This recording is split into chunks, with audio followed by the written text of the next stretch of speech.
ओम शांति। आज बाबा ने अटेंशन दिलाया, बच्चे तुम्हें नाम रूप की बीमारी में नहीं फंसना है और स्टूडेंट लाइफ सबसे अच्छी लाइफ होती है। अपने आप को स्टूडेंट समझकर चलना है, सबको सुख देना है। आप बहुत भाग्यवान बच्चे हो। आज बाबा ने मुरली में 8 मुख्य स्वमान दिए। पहला स्वमान है मैं भाग्यवान आत्मा हूँ। दूसरा स्वमान है मैं अचल अडोल आत्मा हूँ। तीसरा स्वमान है मैं एक नामी और इक्का नामी का अवतार हूँ। चौथा स्वमान है मैं ज्ञान की मस्ती में मस्त रहने वाली आत्मा हूँ। पांचवा स्वमान है मैं निर्बंधन आत्मा हूँ।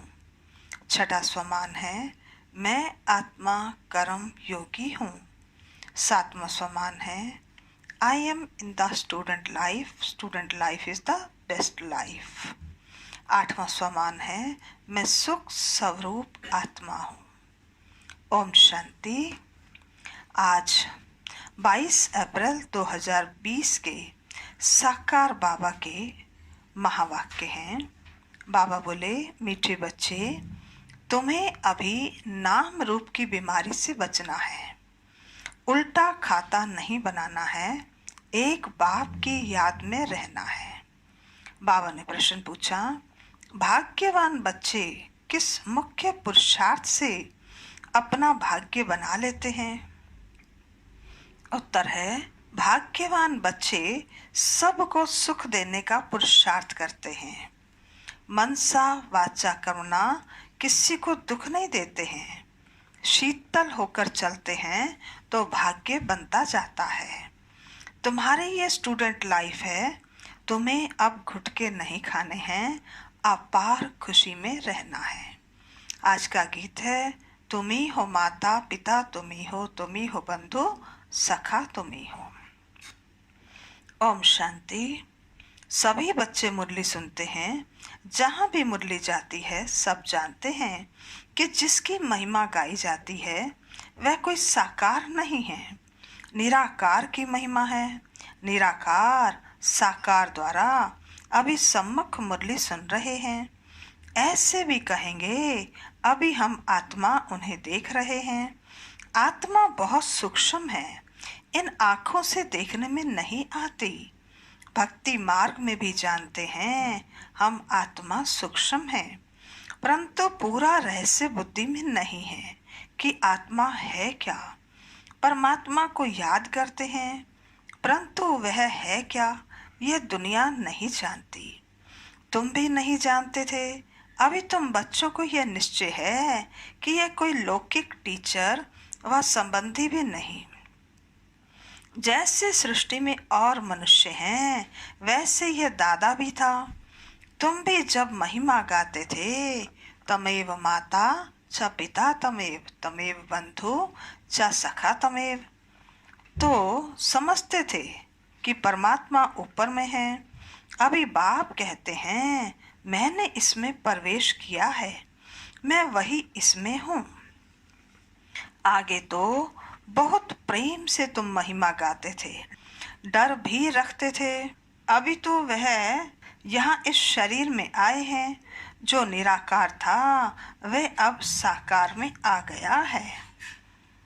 वह बैठ बच्चों को सिखलाते हैं। दुनिया नहीं जानती कि ये क्या सिखलाते हैं। वह तो गीता का भगवान कृष्ण समझते हैं। कह देते हैं वह राजयोग सिखलाते हैं। अच्छा, बाकी बाप क्या करते हैं? भल गाते थे तो माता पिता, परंतु उनसे क्या और कब मिलता है ये कुछ नहीं जानते थे।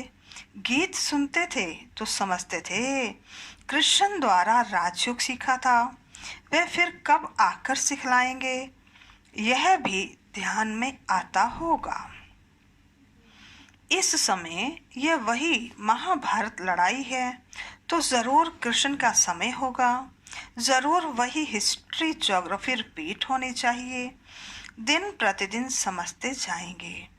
जरूर गीता का भगवान होना चाहिए। बरोबर महाभारत लड़ाई भी देखने में आती है। जरूर इस दुनिया का अंत होगा। दिखाते हैं पांडव पहाड़ पर चले गए तो उनकी बुद्धि में ये आता होगा, बरोबर विनाश तो सामने खड़ा है। अब कृष्ण है कहाँ, ढूंढते रहेंगे। जब तक तुमसे सुने कि गीता का भगवान कृष्ण नहीं शिव है। तुम्हारी बुद्धि में तो यह बात पक्की है, यह तुम कभी भूल नहीं सकते। कोई को भी तुम समझा सकते हो, गीता का भगवान कृष्ण नहीं शिव है। दुनिया में तो कोई नहीं कहेगा सिवाय तुम बच्चों के।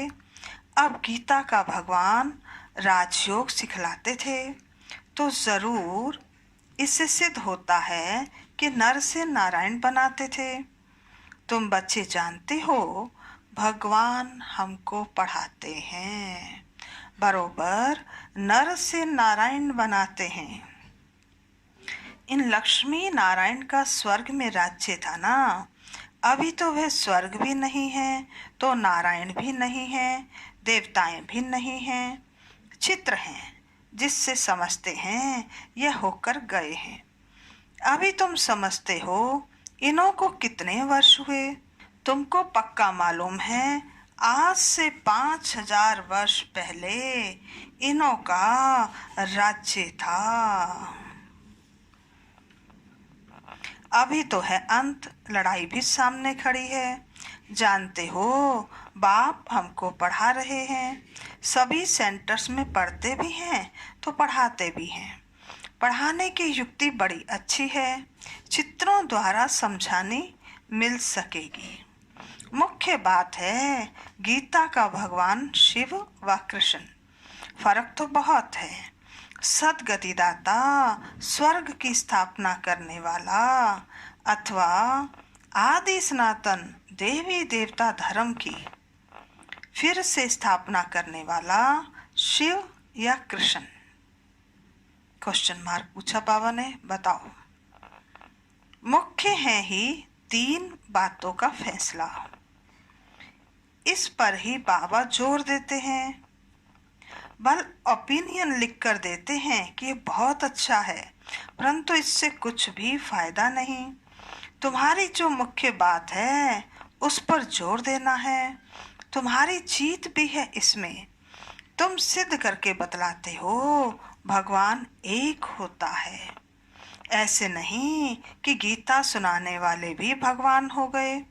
भगवान ने इस राजयोग और ज्ञान द्वारा देवी देवता धर्म की स्थापना की। बाबा समझाते हैं बच्चों पर माया का वार होता रहता है। अभी तक कर्मातीत अवस्था को कोई ने पाया नहीं है। पुरुषार्थ करते करते अंत में तुम एक बाबा की याद में सदैव हर्षित रहेंगे, कोई मुरझाइश नहीं आएगी। अभी तो सिर पर पापों का बोझा बहुत है, वह याद से ही उतरेगा। बाप ने पुरुषार्थ की युक्तियां बतलाई हैं, याद से ही पाप कटते हैं। बाबा कहते बहुत बुद्धू हैं, याद में न रहने के कारण फिर नाम रूप में फंस पड़ते हैं। हर्षित मुख हो किसको ज्ञान सुन समझाएं यह भी मुश्किल है। आज किसको समझाया कल फिर घुटका आने से खुशी गुम हो जाती है। समझना चाहिए ये माया का वार होता है, इसलिए पुरुषार्थ कर बाप को याद करना है। बाकी रोना पीटना व बेहाल नहीं होना है। समझना चाहिए माया पादर मारती है अर्थात जूता मारती है, इसलिए पुरुषार्थ कर बाप को याद करना है। बाप की याद से बहुत खुशी रहेगी, मुख से झट वाणी निकलेगी। पतित पावन बाप कहते हैं कि मुझे याद करो।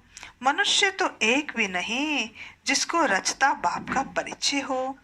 मनुष्य होकर और बाप को ना जाने तो जानवर से भी बदतर हुआ ना।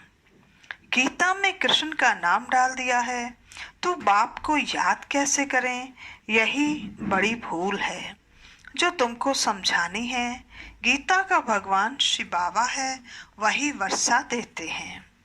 मुक्ति जीवन मुक्ति का दाता वह है, और धर्म वालों की बुद्धि में बैठता नहीं। वह तो हिसाब किताब चुकतू कर वापस चले जाएंगे। पिछाड़ी में थोड़ा परिचय मिला, फिर भी आएंगे अपने धर्म में। तुमको अब बाप समझाते हैं तुम देवता थे, अभी फिर बाप को याद करने से तुम देवता बन जाएंगे, विक्रम विनाश हो जाएंगे। फिर भी उल्टे सुल्टे धंधे कर लेते हैं। बाबा को लिखते हैं, आज हमारी अवस्था मुरझाई हुई है, बाप को याद नहीं किया। याद नहीं करेंगे तो जरूर मुरझाएंगे। वह है ही मुर्दों की दुनिया, सभी मरे पड़े हैं। तुम बाप के बने हो तो बाप का फरमान है, मुझे याद करो तो विक्रम विनाश हो जाए। यह शरीर तो पुराना तमो प्रधान है, पिछाड़ी तक कुछ न कुछ होता रहेगा। जब तक बाप की याद में रहे, कर्मातीत अवस्था को पाए, तब तक माया हिलाती रहेगी, किसको भी छोड़ेगी नहीं। जांच करते रहना चाहिए कि माया कैसे धक्का खिलाती है। भगवान हमको पढ़ाते हैं, ये भूलना क्यों चाहिए। आत्मा कहती है, हमारा प्राणों से भी प्यारा वह बाप है। ऐसे बाप को फिर तुम भूलते क्यों हो। बाप धन देते हैं दान करने के लिए। प्रदर्शनी मेले में तुम बहुतों को दान कर सकते हो, आप पे ही शौक से भागना चाहिए। अभी तो बाबा को ताकीद करनी पड़ती है, अर्थात उमंग दिलाना पड़ता है।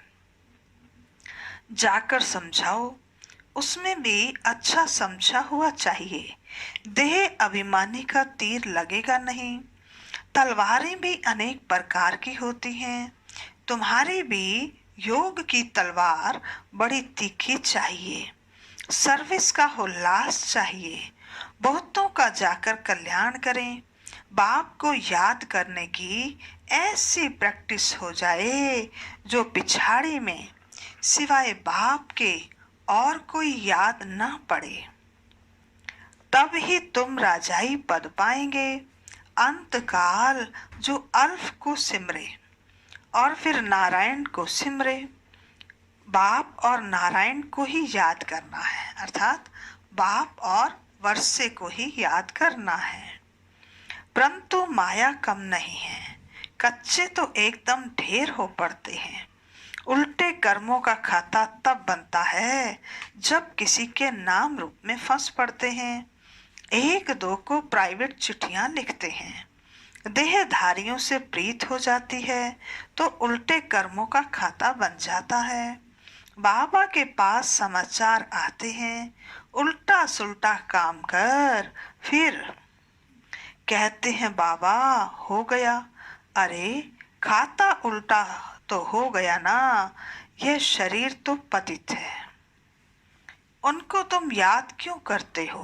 बाप कहते हैं, मुझे याद करो तो सदैव खुशी रहे। आज खुशी में हैं, कल फिर मुर्दे बन पड़ते हैं। जन्म जन्मांतर नाम रूप में फंसते आते हैं ना। स्वर्ग में यह बीमारी नाम रूप की होती नहीं, वहां तो मोह जीत कुटुंब होता है। जानते हैं हम आत्मा हैं, शरीर नहीं। वह है ही आत्म अभिमानी दुनिया, यहाँ है देह अभिमानी दुनिया। फिर आधा कल्प तुम देही अभिमानी बन जाते हो। अब बाप कहते हैं, देह अभिमान छोड़ो। देही अभिमानी होने से बहुत मीठे शीतल हो जाएंगे, ऐसे बहुत थोड़े हैं। पुरुषार्थ कराते रहते हैं कि बाप की याद ना भूलो। बाप फरमान करते हैं, मुझे याद करो, चाट रखो, परंतु माया चाट भी रखने नहीं देती है। ऐसे मीठे बाप को कितना याद करना चाहिए। यह तो पतियों का पति, बापों का बाप है। बाप को याद कर फिर दूसरों को भी आप समान बनाने का पुरुषार्थ करना है। इसमें दिलचस्पी बहुत अच्छी रखनी चाहिए। सर्विसेबल बच्चों को तो बाप नौकरी से छुड़ा देते हैं। सरकमस्टांस देखकर कहेंगे अब इस धंधे में लग जाओ। एम ऑब्जेक्ट तो सामने खड़ी है। भक्ति मार्ग में भी चित्रों के आगे याद में बैठते हैं ना। तुमको तो सिर्फ आत्मा समझ परमात्मा बाप को याद करना है। विचित्र बाप को याद करना है। यह मेहनत है। बेहद का मालिक बनना कोई मासी का घर नहीं है। बाप कहते हैं मैं विश्व का मालिक नहीं बनता हूँ, तुमको बनाता हूँ। कितना माथा मारना पड़ता है। सपूत बच्चों को तो आप पे ही ओना लगा रहेगा। छुट्टी लेकर भी सर्विस में लग जाना चाहिए। कई बच्चों को बंधन भी है, मोह भी रहता है। बाप कहते हैं तुम्हारी सब बीमारियां बाहर निकलेंगी। तुम बाप को याद करते रहो। माया तुमको हटाने की कोशिश करती है। याद ही मुख्य है। रचता और रचना के आदि मध्य अंत का ज्ञान मिला, बाकी और क्या चाहिए। भाग्यवान बच्चे सबको सुख देने का पुरुषार्थ करते हैं। मनसा वाचा कर्मणा किसी को दुख नहीं देते। शीतल होकर चलते हैं तो भाग्य बनता जाता है। अगर कोई नहीं समझते हैं तो समझा जाता इनके भाग्य में नहीं है। जिनके भाग्य में है वे अच्छी रीति सुनते हैं। अनुभव भी सुनाते हैं ना, क्या क्या करते थे। अब मालूम पड़ा है जो कुछ किया उससे दुर्गति ही हुई। सदगति को तब पाएं जब बाप को याद करें। बहुत मुश्किल कोई घंटा आधा घंटा याद करते होंगे, नहीं तो गुटखा खाते रहते हैं। बाप कहते हैं आधा कल्प गुटखा खाया, अब बाप मिला है। स्टूडेंट लाइफ है तो खुशी होनी चाहिए ना, परंतु बाप को घड़ी घड़ी भूल जाते हैं। बाप कहते हैं तुम कर्म योगी हो, यह धंधा आदि तो करना ही है। नींद भी कम करना अच्छा है। याद से कमाई होगी, खुशी भी रहेगी। याद में बैठना जरूरी है। दिन में फुर्सत नहीं मिलती है, इसलिए रात को टाइम निकालना चाहिए। रात को टाइम निकालने से अभिप्राय ये नहीं है हम 11 बजे 12 बजे 1 बजे बैठ जाएं। रात को टाइम निकालने से अभिप्राय सुबह 2 बजे से 5 बजे के बीच में। याद से बहुत खुशी रहेगी। किसको बंधन है तो कह सकते हैं हमको तो बाप से वर्षा लेना है, इसमें कोई रोक नहीं सकता। सिर्फ गवर्नमेंट को जाए समझाओ कि विनाश सामने खड़ा है। बाप कहते हैं मुझे याद करो तो विक्रम विनाश होंगे, और यह अंतिम जन्म तो पवित्र रहना है, इसलिए हम पवित्र बनते हैं। परंतु कहेंगे वह जिनको ज्ञान की मस्ती होगी। ऐसे नहीं कि यहाँ आकर फिर देहधारी को याद करते रहें।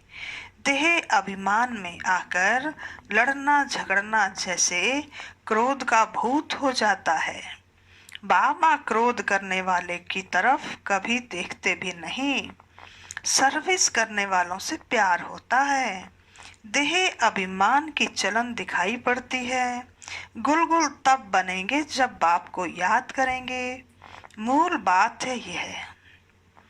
एक दो को देखते भी बाप को याद करना है। सर्विस में तो हड्डियां देनी चाहिए। ब्राह्मणों को आपस में शीरखंड होना चाहिए, लून पानी नहीं होना चाहिए। समझ ना होने के कारण एक दो से नफरत, बाप से भी नफरत लाते रहते हैं। ऐसे क्या पद पाएंगे। तुमको साक्षात्कार होंगे, फिर उस समय समृद्धि आएगी। ये हमने गफलत की। बाप फिर कह देते हैं तकदीर में नहीं है तो क्या कर सकते हैं। अच्छा, मीठे मीठे सिकिल दे बच्चों प्रति माता पिता बाप दादा का याद प्यार और गुड मॉर्निंग। रूहानी बाप की रूहानी बच्चों को नमस्ते। हम रूहानी बच्चों की रूहानी बाप दादा को नमस्ते नमस्ते नमस्ते। सदा रहेंगे हंसते, बनेंगे फरिश्ते, चलेंगे परम धाम के सीधे रास्ते। धारणा के लिए मुख्य सार। पहला, निर्बंधन बनने के लिए ज्ञान की मस्ती हो, देह अभिमान की चलन ना हो, आपस में लोन पानी होने का संस्कार ना हो, देहधारियों से प्यार है तो बंधन मुक्त हो नहीं सकते। दूसरा है कर्म योगी बनकर रहना है, याद में बैठना जरूर है। आत्म अभिमानी बन बहुत मीठा और शीतल बनने का पुरुषार्थ करना है। सर्विस में हड्डियां देनी है। आज का वरदान है एक नामी और इकोनॉमी के पाठ द्वारा हलचल में भी अचल अडोल भव। एक नामी और इकोनॉमी के पाठ द्वारा हलचल में भी अचल अडोल भव। विस्तार है समय प्रमाण वायुमंडल अशांति और हलचल का बढ़ता जा रहा है। ऐसे समय पर अचल अडोल रहने के लिए बुद्धि की लाइन बहुत क्लियर होनी चाहिए। इसके लिए समय प्रमाण टचिंग और कैचिंग पावर की आवश्यकता है। इसको बढ़ाने के लिए एक नामी और इकोनॉमी वाले बनो। एक नामी और इकोनॉमी करने वाले बच्चों की लाइन क्लियर होने के कारण बाप दादा के डायरेक्शन को सहज कैच कर हलचल में भी अचल अडोल रहते हैं। आज का स्लोगन है स्थूल सूक्ष्म कामनाओं का त्याग करो तब किसी भी बात का सामना कर सकेंगे। स्थूल सूक्ष्म कामनाओं का त्याग करो तब किसी भी बात का सामना कर सकेंगे। अच्छा, ओम शांति।